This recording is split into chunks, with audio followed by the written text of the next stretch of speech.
Alright, so 3 major points of my calisthenics workout are wrist, back, and just getting that blood flowing.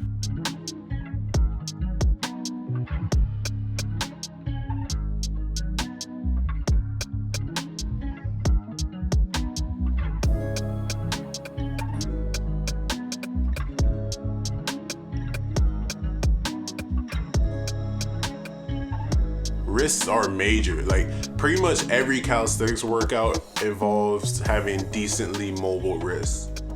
So definitely want to stay on top of those.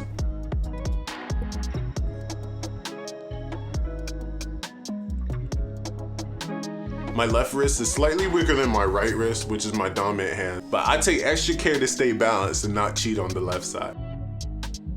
And speaking of cheating, fellas, push-ups are probably the most cheated workout ever. Alright, this is what most of y'all do. These right here are not push-ups. Even a fuller range of motion. These are better, don't get it twisted, but I've learned they're still not helping me as much as I could. In order to get the full calisthenic benefit of a push-up, we need to start with protracted shoulders. These are retracted shoulders, these are protracted shoulders. Look, most calisthenics workouts are super reliant on shoulder strength. So if your shoulders are retracted the whole time you're doing push-ups like this, you're missing out on those gains, fam. So doing them right looks like this, pushing up all the way through the shoulders at the end. And look, it might feel a little uncomfortable at first and you'll get fatigued a lot quicker, like you're about to see with me, but that's a good indication that you're doing them right. A wise man once said, no one's counting your reps but you during your workout, so why cheat yourself?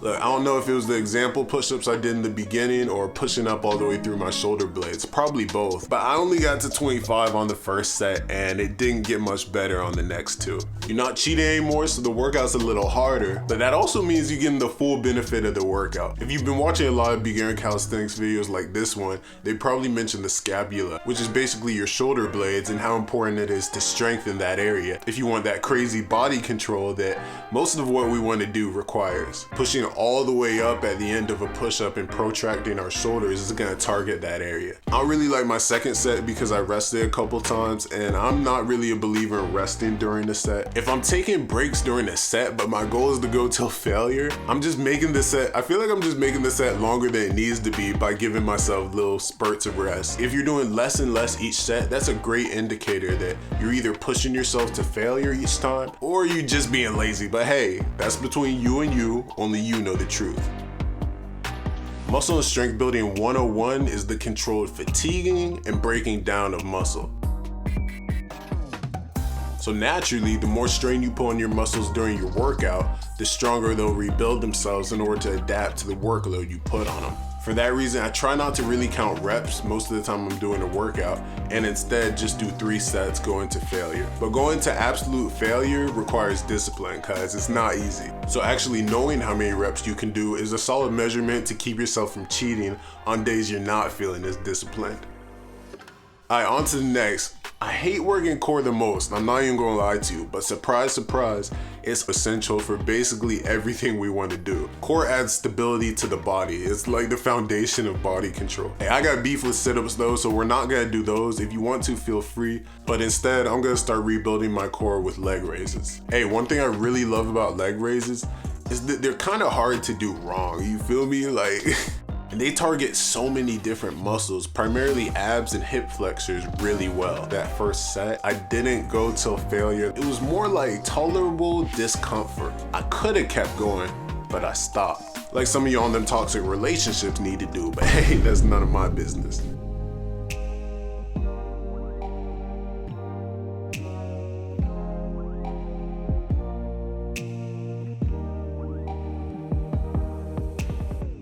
The less you work on something, the more uncomfortable it's gonna be getting to that point of failure. I've noticed with core workouts lately, I've been quitting a lot sooner than I would if it was a leg workout or a back workout, because I just haven't been hitting core consistently these past few months. So if you're struggling to push past that uncomfort more in one area than another, all that really means is with a little more consistency, it'll definitely get easier.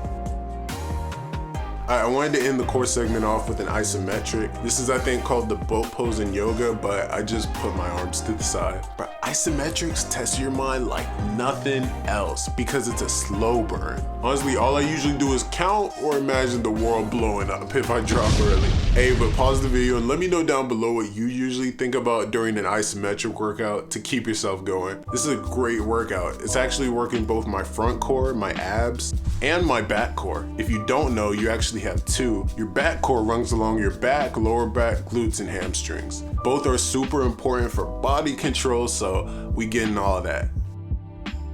I knew my abs were dead from the leg raises, so sets 1 through 3, I didn't even scratch a minute. But again, not too much pressure, it's just day one. This is all about building a routine. Last is everyone's favorite muscle group, legs. Look, you got away with not having legs in high school, that was cool.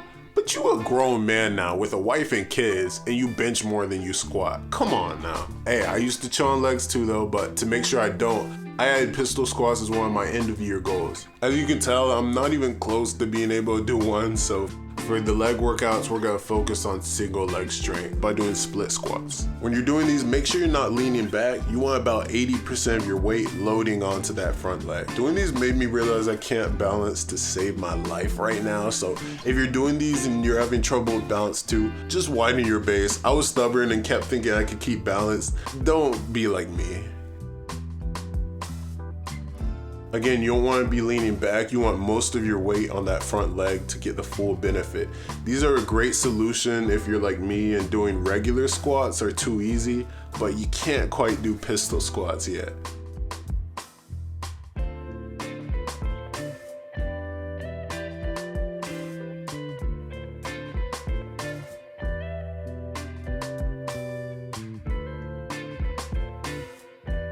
"2023 is the first year I've been lifting consistently the whole year, and I don't want to let that go. Calisthenics were a great solution for me before I had a gym membership or regular access to weights, but this year I've mainly done them just to stay consistent during the rare times that I can't hit the gym for more than 2 days in a row. Hey, I said I was starting early in my Cheating 2024 video.